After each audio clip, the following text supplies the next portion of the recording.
खुद को मार्वल का भगवान या जीसस बुलाना बहुत ही फिटिंग है, क्योंकि अगर ये मूवी भी अच्छी नहीं निकली, जिसके चांसेस बहुत कम है वैसे, पर फिर भी अगर ऐसा हो गया तो भूल जाओ मार्वल का कमबैक। डेडपूल 3 का टीजर फाइनली रिलीज हो चुका है और इस वीडियो में हम उसी की बात करेंगे। और शुरू करने से पहले थैंक यू सो मच इस वीडियो को क्लिक करने के लिए। अगर आपको वीडियो पसंद आए और मूवीज़ और टीवी शोज़ के बारे में वीडियो देखना पसंद है तो लाइक और सब्सक्राइब करना मत भूलना, इससे चैनल को बहुत मदद मिलती है। और अगर नहीं पसंद आए तो कमेंट्स में अपना फीडबैक ज़रूर देना।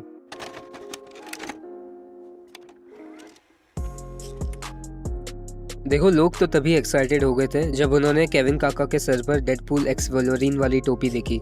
बहुत लोग ने तो कोशिश भी की टोपी के पीछे टाइटल को पढ़ने की, पर फिर भी कोई समझ ना पाया। और अभी हमें फाइनली पता चल चुका है कि टाइटल होने वाला है डेडपूल एंड वोल्वरीन, जिसकी रिलीज डेट है 26 जुलाई। तो आई होप जितनी मूवी ये डेडपूल की है उतनी ही मूवी वोल्वरीन की भी हो, वरना ऐसा ना हो कि हाँ आधा घंटा या सिर्फ 20 मिनट के लिए दिखा दिया लोगन को और सिर्फ ये टाइटल एक गिमिक बन के रह जाए। और हाँ, एक और बात जो गौर करने वाली है वो है कि जब सेट फोटोज लीक हुए थे सब इस असमंजस में थे कि अगर वोल्वरीन अपनी ओजी कॉस्ट्यूम में आ रहा है तो क्या वो हेलमेट भी पहनेगा। केविन काका की टोपी पे हमें वोल्वरीन का जो आइकॉनिक हेलमेट है वो भी देखने मिला है, तो शायद इससे ये चीज कंफर्म हो जाए कि हमें वोल्वरीन मास्क फाइनली देखने मिल सकता है मूवी में। तो डेडपूल एंड वोल्वरीन के टीजर की शुरुआत होती है वेड अपने दोस्त जैसे दुपिंदर हो गया, नेगासोनिक टीनेज वॉरहेड, कोलोसस और अपनी प्रोबेबली एक्स वाइफ के साथ उसका बर्थडे सेलिब्रेट करते हुए। पर बाय द वे वीजल कहाँ है, जिसे हम पिछली मूवीज का मेजर साइड कैरेक्टर कह सकते हैं। तो देखो, सीन ऐसा है कि टीजे मिलर जो उस कैरेक्टर को प्ले करता है उसके और रायन रेनॉल्ड्स के बीच में कुछ मिसअंडरस्टैंडिंग्स हुई है।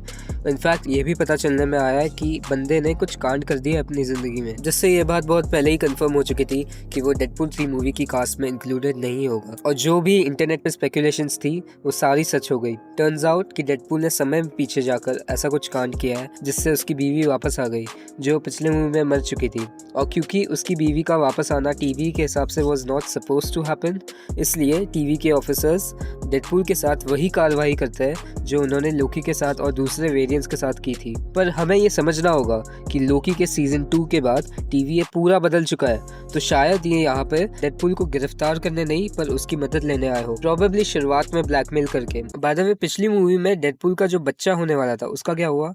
शायद ब्रेकअप उसी के कुछ रिलेटेड कारण की वजह से हुआ हो, पता नहीं। तो ये बात तो कंफर्म है कि टीवीए वालों को जैसे लोकी की मदद चाहिए थी वैसे ही डेडपूल की भी किसी काम को पूरा करने के लिए मदद चाहिए। पर वो मदद क्या हो सकती है, इसके बारे में टीजर ने ज़्यादा कुछ रिवील नहीं किया है और मैं चाहता हूँ कि वो रिवील ना करे आगे के ट्रेलर्स या प्रमोशनल मटेरियल्स में भी, क्योंकि ऑलरेडी बहुत सारी चीज़ें लीक हो चुकी है। तो मैं चाहता हूँ कि जो मूवी का मेन कॉन्फ्लिक्ट है वो एक सस्पेंस बन के रहे। पर यहाँ हमें मोबियस के जगह मिलते हैं मैथ्यू, जिन्हें तुम सक्सेशन से जानते होंगे।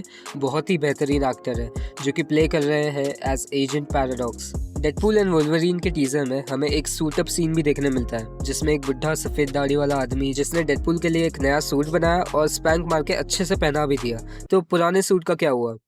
यहाँ पे ऐसा लग रहा है कि वेड प्रोबेबली अपने सुपर हीरो वाली लाइफ से रिटायर हो चुका था, क्योंकि कोई सुपर हीरो वाली कॉन्फ्लिक्ट बची ही नहीं होगी। जब टीवी वाले उसे पकड़ते हैं तो उसे एक नया सूट बना के दे देते हैं जिसमें बहुत सारे छोटे छोटे बदलाव है। जैसे पहली बात तो लाल रंग और ब्राइट हो चुका है और साथ ही साथ वो कॉमिक एक्यूरेट बेल्ट मिल चुकी है जो जेन्युइनली देखने में बहुत अच्छी लग रही है। और फिर आगे देखने मिलता है कि डेडपूल खुद ही टीवी वालों को बहुत गंदी तरीके से मारने लग रहा है, जिसको रोकने के लिए शायद टीवी वाले वोल्वरीन को बुलाएंगे और फिर चीज़ें और बिगड़ जाएगी। पर डेडपूल टीवी के खिलाफ जाता ही क्यों है?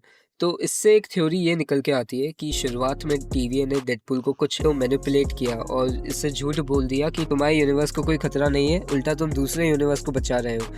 पर फिर बाद में डेडपूल को पता चलता है कि सच्चाई तो कुछ और है और इसीलिए टीवीए ने जो काम करने भेजा था उसको और बिगाड़ने लग जाता है। और जब टीवी वाले उसे पकड़ने आए तब आत्मरक्षण के नाम पे उन्हें चुन चुन के उड़ाने लग गया। फिर बाद में हमें 2-3 सीन्स द वॉइड के भी देखने मिलते हैं। इससे पता चलता है कि वो जो बर्फ वाली सेटिंग है वो पूरी द वॉइड में टेक प्लेस करने वाली है। ऐसा मैं इसलिए बोल रहा हूँ क्योंकि हमें बैकग्राउंड में टूटा हुआ 20th सेंचुरी का लोगो उसी बर्फ वाली सेटिंग में देखने मिला, जो एक इंडिकेशन है कि पूरा फॉक्स यूनिवर्स ही प्रून हो चुका है शायद। पर ये बात तो बहुत हद तक कंफर्म हो चुकी है कि मूवी के मेजर एक्शन सीक्वेंसेस वॉइड में ही होने वाले हैं, क्योंकि उसके ही बाद फिर एक शॉट हमें अलायत का भी देखने मिलता है जो किसी टीवी ऑफिसर पर अटैक कर रहे हैं।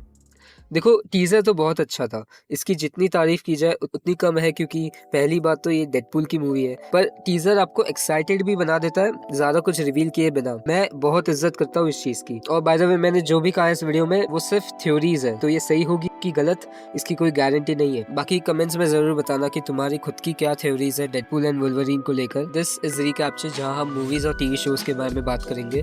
वीडियो पसंद आए तो लाइक और सब्सक्राइब करना मत भूलना। और जाने से पहले मैंने 12th फेल मूवी के ऊपर भी बात की है, उसे तुम देख सकते हो। मिलते हैं अगले वीडियो में, तब तक के लिए पीस।